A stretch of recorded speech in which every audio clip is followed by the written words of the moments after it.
তো আজকে হলো আমাদের পুরীতে ৩য় দিন। তো আজকে সকাল, সকাল আমরা চলে এসেছি সমুদ্রের ধারে।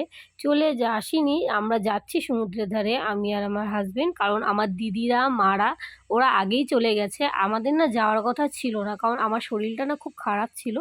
তো সে কারণে আমি না যেতে চাচ্ছিলাম না। কারণ ২ দিন স্নান করে না শরীরের অবস্থা খুব খারাপ হয়ে গেছিলো। তার মধ্যে এখানে এত পরিমাণে রোদ আর সমুদ্রের জল লবণাক্ত জল। তো সব কিছু মিলিয়ে না আমার শরীরের অবস্থা খুব খারাপ ছিল। চুলগুলো আঠা হয়ে গেছিলো, মুখে ব্রণ উঠে গেছে, প্লাস শরীর পুরো সর্দি লেগে গেছে। কারণ এত গরম আর সমুদ্রের জল ঠান্ডা।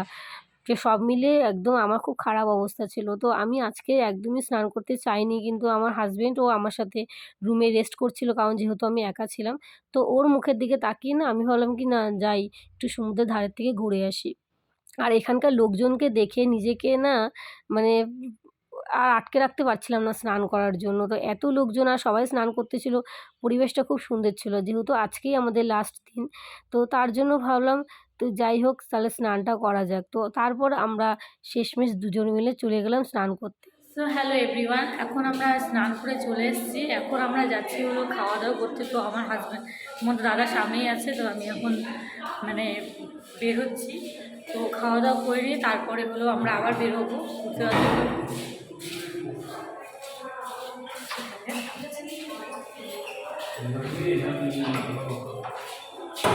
আমাকে না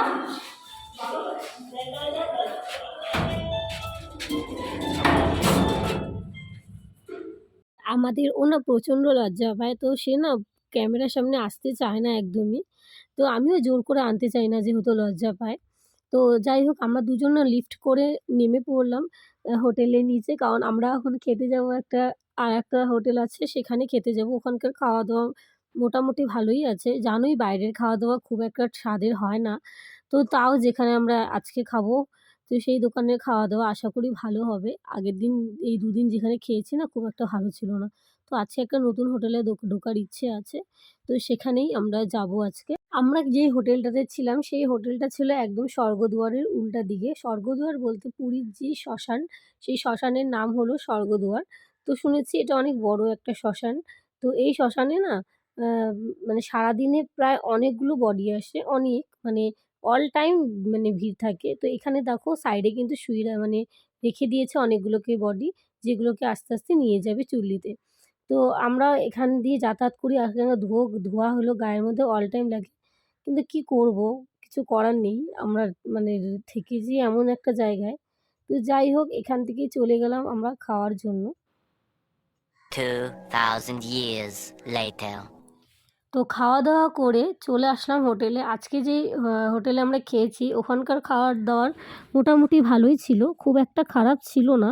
তো আমরা খাওয়া-দাওয়া করে সবাই চলে এসেছি। আর এখন এসে যে যার মতো রেস্ট করছে। আর আমার না প্রচণ্ড শরীরটা খারাপ করছে। এদিকে মাথা ব্যথা করছে। যেহেতু স্নান করেছি জোর-জবস্তি আর অনেকক্ষণ জলের মধ্যে। তো এখানে না শরীরটা খুব খারাপ লাগছিল। আর এখানে আমাদের রুমের অবস্থা দেখো। মানে কি বলবো আর, সব জিনিসপত্র এলোমেলো করা আছে। কখন গুছাবো বুঝতে পারছি না। তার মধ্যে আমার মাথাটা প্রচণ্ড ব্যথা করছে এখানে। আর শরীরের অবস্থা তো যা ইচ্ছে তাই হয়ে গেছে। মানে নিজেকে আর দেখা যাচ্ছে না।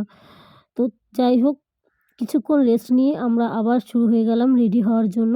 কারণ এবার আমরা চলে যাব জগন্নাথ মন্দিরে। আমাদের যাওয়ার কথা ছিল ২টোর দিকে। আমরা এখান থেকে বেরোচ্ছি ৩:৩০ ৪টা বেজে গেছে। আমরা এখন এখান থেকে বেরোবো।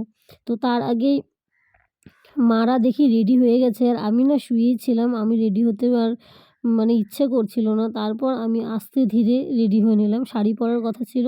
কিন্তু শাড়ি না পরে শরীরটা যেহেতু ভালো ছিল না, আমি কুর্তি পরেই রওনা দিয়ে দিলাম।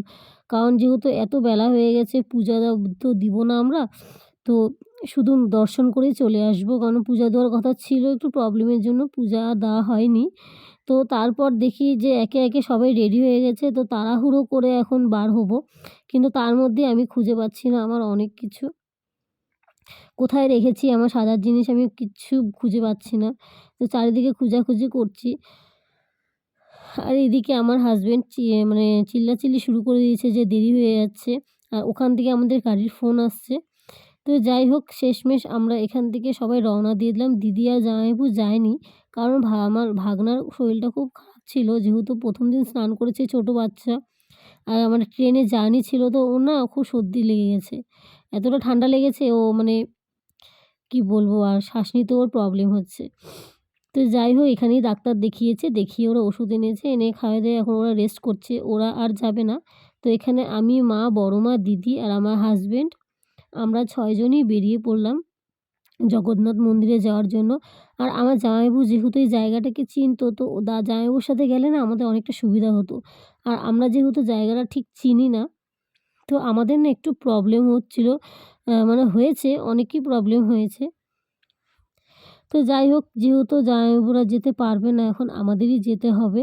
তো এখানে আমরা তাহলে চলে গেলাম সেই জগন্নাথ মন্দিরে। কিন্তু জগন্নাথ মন্দিরে না যেতে অনেকটা আমাদের হাঁটতে হয়েছে।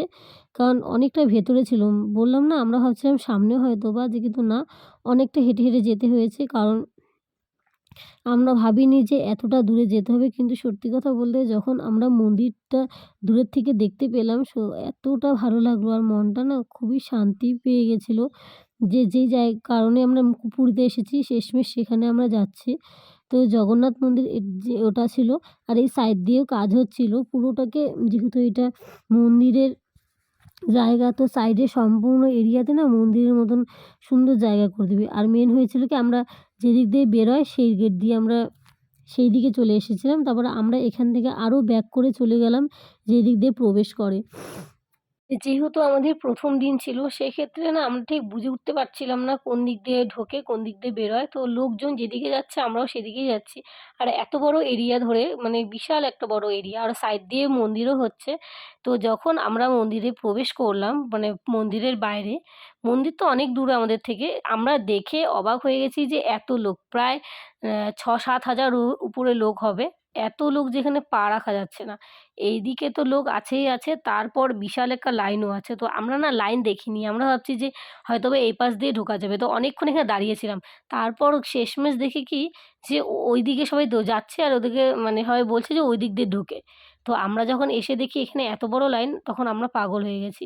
তো যাই হোক লাইনে দাঁড়ানোর পর শুনতে পারি যে মোবাইল নাকি জমা দিয়ে আসতে লেগে। তারপরে মোবাইল সবকিছু আমরা জমা দিয়ে এসে শেষমেশ প্রবেশ করি আমরা ৪টের সময় আমরা ওখান থেকে বেরোই প্রায় ৮টা থেকে ৮:৩০টার সময়। আর এত ভিড় ছিল আর আমি লাইনে দাঁড়িয়ে না মানে আমার মানে মাথা ঘুরছিল, বমি পাচ্ছিল। কারণ এত লোকের ভিড় আর চাপার মধ্যে না ওখান থেকে একবার যে লাইনে মানে দাঁড়িয়ে পড়বে সে আর ২য় বার সেখান থেকে আর বেরোতে পারবে না। যতক্ষণ না সে মন্দিরে যাচ্ছে। মানে এমন একটা পরিস্থিতি মানে ওখানে অনেকজনের শরীরও অনেক খারাপ হয়ে গেছিল। কিন্তু কিছু করার নেই যেহেতু দেখতে এসেছি জগন্নাথ বাবাকে। তো সেক্ষেত্রে আমাদের একটু কষ্ট করতেই হবে। তো যাই হোক দুজনে মিলে আমরা আমার বাড়ির লোকজন যে খোঁজাখুঁজি করছি কারণ দিদিমারা আগেই মানে লাইনে দাঁড়িয়েছিল। আমরা মোবাইল আর জুতো রাখতে গেছিলাম। সেক্ষেত্রে ওরা অনেকটা দূর এগিয়ে গেছে। তো আমরা অনেক লেটে ঢুকছি মন্দিরে।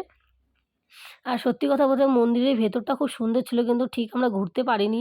কারণ আমাদের এদিকে বাজার করতে হবে প্লাস আমাদের হোটেলের গেট 10:30টার মধ্যে বন্ধ করে দেবে। ওখানে লেখা ছিল। সেই কারণে আমরা রিস্ক নিইনি আর খাওয়া-দাওয়া হয়নি। আর কেনাকাটাও প্রচুর বাকি ছিল। তো আমরা এখানে মাদেরকে খোঁজাখুঁজি করছিলাম। কারণ সমস্ত জিনিসপত্র আমাদের কাছেই আছে। তো মাদেরকে খুঁজে নিয়ে আমরা বাজারে চলে গেলাম। বাজার-টাজার করে তারপরে ফিরলাম।